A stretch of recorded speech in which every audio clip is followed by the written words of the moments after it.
Ilmu agama itu seperti hujan yang menyuburkan tanaman.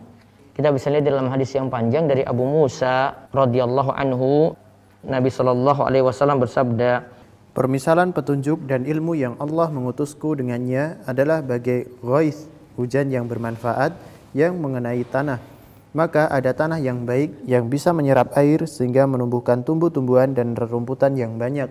Di antaranya juga ada tanah yang ajadib, tanah yang bisa menampung air namun tidak bisa menyerap ke dalamnya.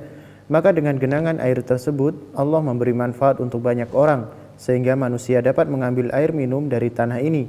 Lalu manusia dapat memberi minum untuk hewan ternaknya dan manusia dapat mengairi tanah pertaniannya. Jenis tanah ketiga adalah tanah qi'an, tanah yang tidak bisa menampung dan tidak bisa menyerap air. Inilah permisalan orang yang memahami agama Allah, bermanfaat baginya ajaran yang Allah mengutusku untuk membawanya. Dia mengetahui ajaran Allah dan dia mengajarkan kepada orang lain. Dan demikianlah orang yang tidak mengangkat kepalanya terhadap wahyu, dia tidak mau menerima petunjuk yang Allah mengutusku untuk membawanya.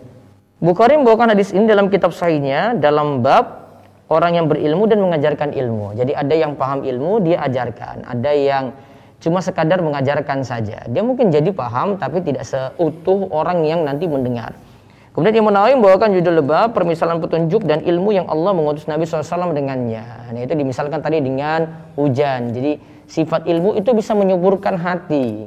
Hati jadi hidup dengan ilmu, hati jadi semangat dengan ilmu. Yang biasanya futur jadi kembali bangkit lagi dengan ilmu. Kemudian Imam Nawawi rahimahullah mengatakan, adapun makna hadis dan maksudnya, di dalamnya terdapat permisalan bagi petunjuk Nabi SAW dengan ghaith, hujan yang bermanfaat. Juga terdapat kandungan dalam hadis ini bahwa tanah itu ada 3 macam, begitu pula manusia. Tadi ilmu dimisalkan dengan hujan yang bermanfaat. Kan hujan macam-macam ya, ada hujan rintik-rintik, ada hujan deras, ada hujan yang bawa bencana gitu ya. Tapi di sini ilmu ini dimisalkan dengan ghaith, hujan yang bermanfaat. Berarti ilmu di sini adalah ilmu yang bermanfaat. Pasti punya manfaat bagi kita, pasti punya manfaat untuk hati kita.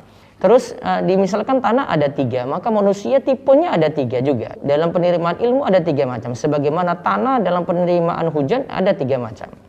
Yang pertama, yang bisa menyerap ilmu, kemudian memberi manfaat pada orang lain.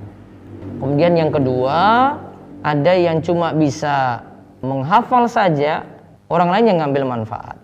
Kemudian yang ketiga, tidak bisa menghafal dan pemahamannya juga kurang bagus. Yang jelas jadilah orang yang bisa ngambil manfaat dan memberi manfaat pada orang lain. Yang bisa ngambil manfaat yaitu kita berusaha dengan ilmu tadi memperbaiki diri kita, kemudian dengan ilmu tadi bisa membuat orang lain dengan izin Allah ya bisa juga jadi baik lewat perantaraan kita. Khairun nasi anfa'uhum linnas. Kata Nabi SAW, manusia yang paling baik itu adalah yang paling memberi manfaat pada manusia.